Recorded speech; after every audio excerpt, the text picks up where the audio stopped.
I think the Romans must have aggravated one another very much with their noses. Perhaps they became the restless people they were in consequence. Anyhow, Mr. Wopsle's Roman nose so aggravated me during the recital of my misdemeanours that I should have liked to pull it until he howled. But all I had endured up to this time was nothing in comparison with the awful feelings that took possession of me when the pause was broken which ensued upon my sister's recital, and in which pause everybody looked at me, as I felt plainly conscious, with indignation and abhorrence. Yet, said Mr. Pumblechook,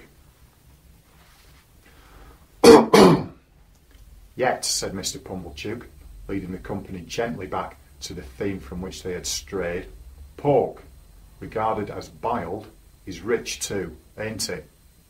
Have a little brandy, uncle, said my sister. Oh heavens, it had come at last. He would find it was weak, he would say it was weak, and I was lost. Oh heavens, it had come at last. He would find it was weak, he would say it was weak, and I was lost. I held tight to the leg of the table under the cloth with both hands and awaited my fate. My sister went for the stone bottle, came back with the stone bottle, and poured his brandy out, no one else taking any. The wretched man trifled with his glass, took it up, looked at it through the light, put it down, prolonged my misery. All this time, Mrs. Joe and Joe were briskly clearing the table for the pie and pudding. I couldn't keep my eyes off him, always holding tight by the leg of the table with my hands and feet. I saw the miserable creature fingering his glass playfully, take it up, smile, throw his head back, and drink the brandy off.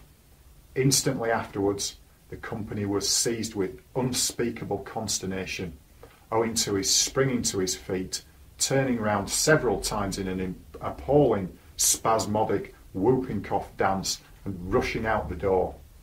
He then became visible through the window, violently plunging and expectorating, making the most hideous faces, and apparently out of his mind. I held on tight while Mrs. Joe and Joe ran to him. I didn't know how I had done it, but I had no doubt I had murdered him somehow.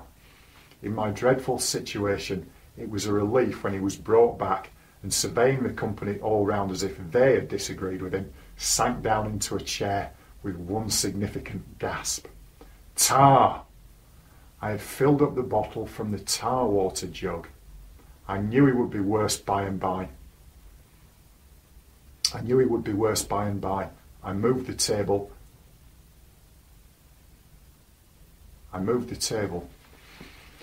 I had filled up the bottle with the tar water jug.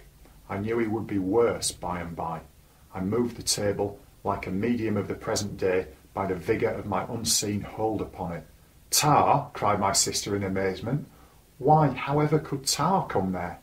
But Uncle Pumblechook, who was omnipotent in that kitchen, wouldn't hear the word, wouldn't hear the subject, imperiously waved it away with his hand and asked for hot gin and water. My sister, who had begun to be alarmingly meditative, had to employ herself actively in getting the gin, the hot water, the sugar and the lemon peel and mixing them. For the time being at least, I was saved. I still held on to the leg of the table, but clutched it now with the fervour of gratitude. By degrees, I became calm enough to release my grasp and partake of pudding. Uncle Pumblechook partook of pudding. All partook of pudding. The course terminated, and Mr. Pumblechook had begun to beam under the genial influence of gin and water. I began to think I should get over the day, when my sister said to Joe, "Clean plates, cold." I clutched the leg of the table again immediately and pressed it to my bosom as if it had been the companion of my youth and friend of my soul. I foresaw what was coming, and I felt this time I really was gone.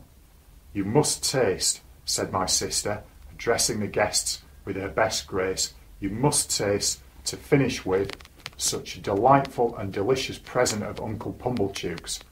Must they? Let them not hope to taste it. You must know, said my sister, rising, it's a pie, a savoury pork pie. The company murmured their compliments. Uncle Pumblechook sensibly. The company murmured their compliments. Uncle Pumblechook, sensible of having deserved well of his fellow creatures, said quite vivaciously, all things considered, Mrs. Joe, we'll do our best endeavours. Let us have a cut of this same pie.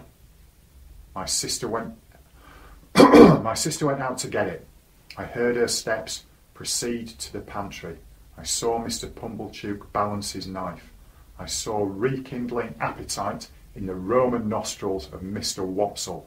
I heard Mr. Hubble remark that a bit of savoury pork pie would lay atop of anything you could mention and do no harm. I heard Joe say, you shall have some, Pip. I have never been absolutely certain whether I uttered a shrill yell of terror merely in spirit or in the bodily hearing of the company. I felt that I could bear no more and that I must run away. I released the leg of the table and ran for my life.